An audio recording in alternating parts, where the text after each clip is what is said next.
আসসালামু আলাইকুম। আশা করি সবাই ভালো আছেন। আলহামদুলিল্লাহ আমরা অনেক ভালো আছি। আজকে আপনাদেরকে দেখাবো শিং মাছের ডিম বোনা। তো আমি ডিম বোনা করার জন্য নিয়ে নিয়েছি কি দেখেন, পেঁয়াজ, আদা রসুন বাটা, কাঁচামরিচ কাটা, হালকা মরিচের গুঁড়া, হলুদ, ধনিয়ার গুঁড়া। তো চলেন শুরু করি। প্রথমে আমি দিয়ে দিলাম পেঁয়াজগুলো। দেখেন পেঁয়াজগুলো হয়ে গেছে, এই পর্যায়ে আমি দিয়ে দিলাম আদা রসুন বাটা, মশলাগুলো দিয়ে দিলাম, দিয়ে দিব একটু পানি, দিয়ে দিব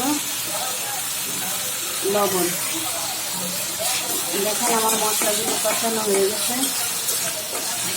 এখন দিয়ে দিব ডিমগুলো।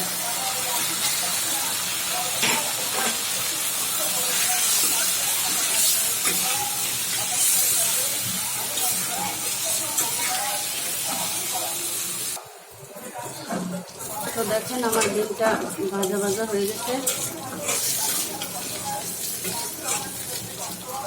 এখন আমি একটু ঝোল দিয়ে দেব।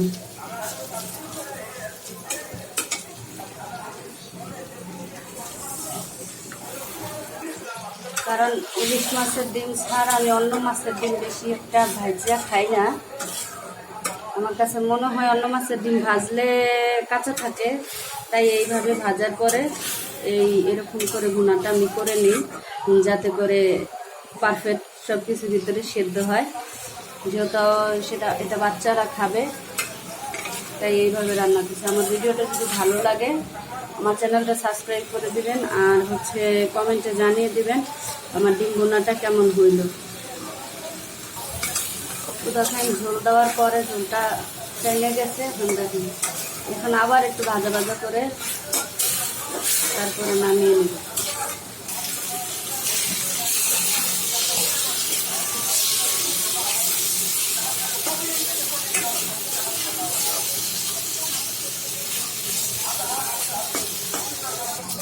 দেখেন আমার মাছের ডিমটা ভাজা ভাজা হয়ে গেছে, ভাজা ভাজা করে নিচ্ছে। এখন হয়ে গেছে, উঠায় নেব।